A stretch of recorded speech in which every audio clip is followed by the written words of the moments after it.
Ikalabing-tatlong kabanata. Kailangan ng pagsisisi. May ilang tao roon na nagbalita kay Jesus tungkol sa mga taga-Galileyang ipinapatay ni Pilato habang naghahandog sila sa templo.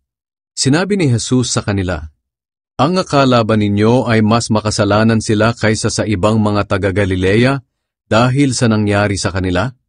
Hindi, ngunit tinitiyak ko sa inyo, mapapahamak din kayo tulad nila kung hindi nyo pagsisisihan ang mga kasalanan ninyo.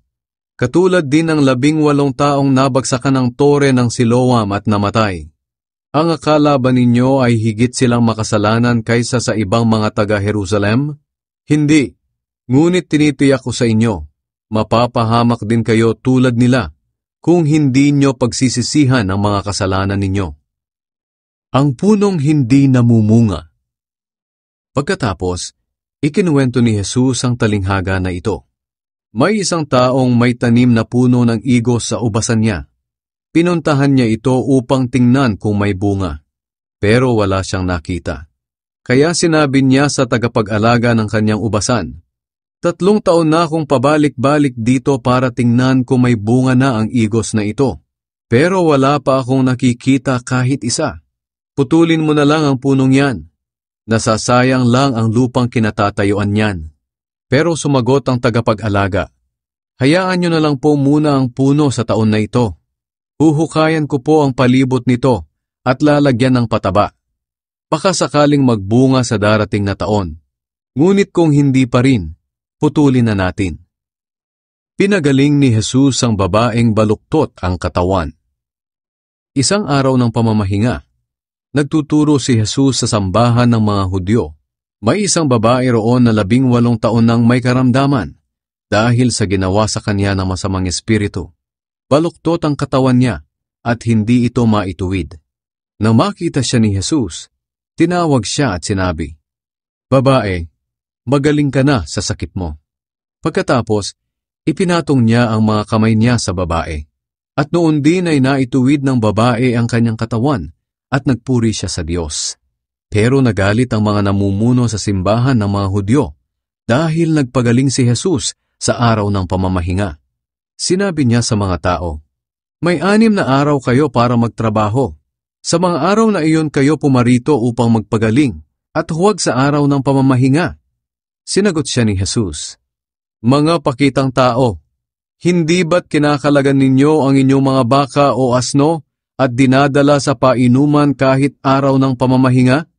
Kung sa mga hayop nga ay naaawa kayo, bakit hindi sa babaeng ito na mula rin sa lahi ni Abraham?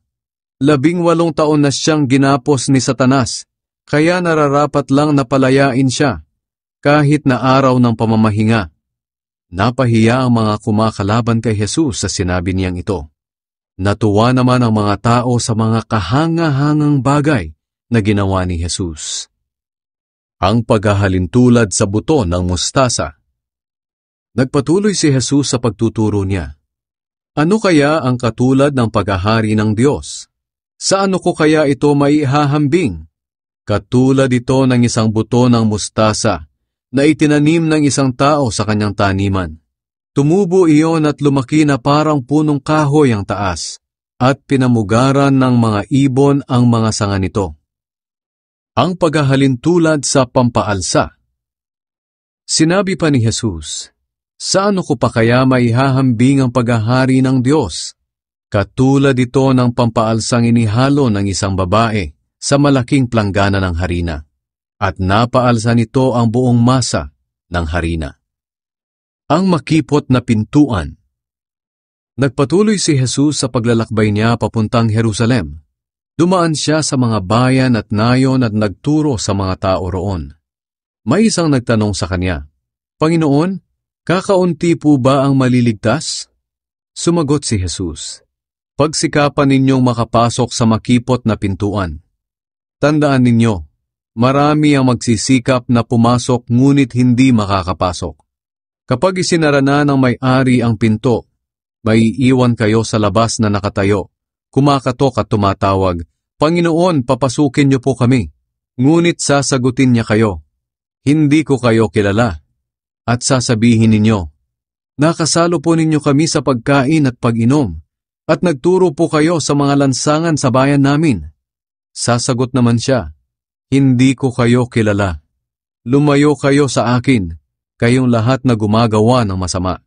Iiyak kayo at magngangalit ang inyong ngipin kapag nakita ninyo sina Abraham, Isaac, Jacob at ang lahat ng propeta na napabilang sa paghahari ng Diyos, habang kayo naman ay itinaboy sa labas.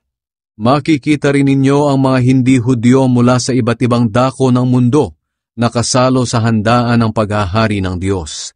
May mga hamak ngayon na magiging dakila at may mga dakila ngayon na magiging hamak. Ang pag-ibig ni Jesus sa mga taga-Jerusalem.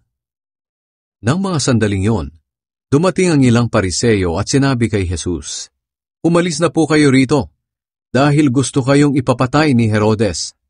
Sumagot si Jesus, "Sabihin ninyo sa asong gubat na iyon na patuloy akong magpapalayas ng masasamang espiritu at magpapagaling ng may sakit ngayon at hanggang bukas, at sa ikatlong araw ay tatapusin ko na ang gawain ko. Basta kailangang ipagpatuloy ko ang aking paglalakbay ngayon, bukas at sa makalawa, dahil hindi dapat mamatay ang propeta sa labas ng Jerusalem. Kayong mga taga-Jerusalem, binabato ninyo at pinapatay ang mga propeta na isinugo ng Diyos sa inyo. Maraming beses ko na kayong gustong tipunin at talagaan, gaya ng isang inahing manok na nagtitipon ng kanyang mga sisiw sa ilalim ng kanyang mga pakpak, pero ayaw ninyo. Kaya bahala na kayo sa sarili ninyo, sapagkat hindi nyo na ako makikita hanggang sa dumating ang panahon na sabihin ninyo, pagpalain ang dumarating sa pangalan ng Panginoon."